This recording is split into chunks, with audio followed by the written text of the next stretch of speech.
అల్లూరి సీతారామరాజు జిల్లా రంపచోడవరం గిరిజన సంక్షేమ బాలికల గురుకుల పాఠశాలలో జరిగిన సంఘటనపై దర్యాప్తు ఆదేశించిన ఐటీడీఏ పీఓ కట్టా సింహాచలం గిరిజన సంక్షేమ శాఖ డిప్యూటీ డైరెక్టర్ జాన్ రాజును విచారణ అధికారినిగా నియమిస్తున్నట్లు వెల్లడి. రంపచోడవరం ఏపీఆర్ఎస్ బాలికల జూనియర్ కళాశాలలో విద్యార్థులతో గుంజీలు తీయించిన ప్రిన్సిపాల్. నడవలేని పరిస్థితిలో ఇబ్బందులు పడుతున్న విద్యార్థులను హాస్పిటల్కు తరలింపు. గిరిజన సంఘ రాష్ట్ర అధ్యక్షులు లోతా రామారావు, మట్ల వాణిశ్రీ చొరవతో వెలుగులోనికి వచ్చిన సంఘటన. తక్షణమే ప్రిన్సిపాల్పై చర్యలు తీసుకోవాలి. లోతా రామారావు, మట్ల వాణిశ్రీ, గిరిజన సంఘ జిల్లా అధ్యక్షులు సిరిమల్లిరెడ్డి శాంతిరాజు డిమాండ్. నడవలేకపోతున్నారని చెప్పి ముగ్గురు తల్లులు ఏడుస్తూ మాతో చెప్పారు. సరమ్మ మేము వెళ్ళి మాట్లాడతామని చెప్పాము. నేను గిరిజన సంఘం నుంచి వచ్చారు, ఈవిడ పేరెంట్స్, ఈయన పేరెంట్స్ అండ్ గిరిజన సంఘ నాయకులు పేరెంట్స్ మేమందరం మీ దగ్గరకు వచ్చాం. ప్రిన్సిపాల్ గారు ఏం చెప్పారు అంటే, మేము 20 గుంజులు తీయించాం. ఎక్సర్సైజ్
మీ మేడం గారితో ఇప్పుడు మేము గొడవ పెట్టుకుంటే ఒక్కళ్ళు లేరు.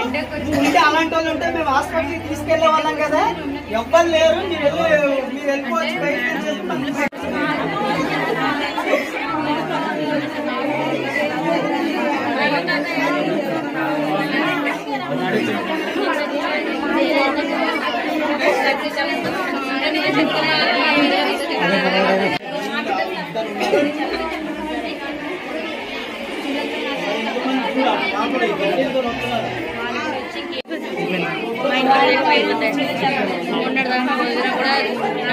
ఇంట్లో